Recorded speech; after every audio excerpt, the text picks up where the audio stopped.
into the wording of large contracts, ensuring open interrogation of all individuals involved, including foreign suppliers and financial institutions. 3. Disclosure of restricted tender contracts.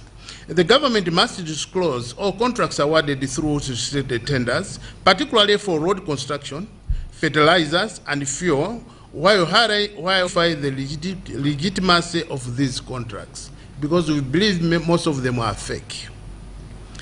Number 4, investigations by SCB and Financial Intelligence Unit. The Anti-Corruption Bureau and Financial Intelligence Unit must investigate potential corruption, tracking funds to identify the beneficiaries of these deals. Shortages.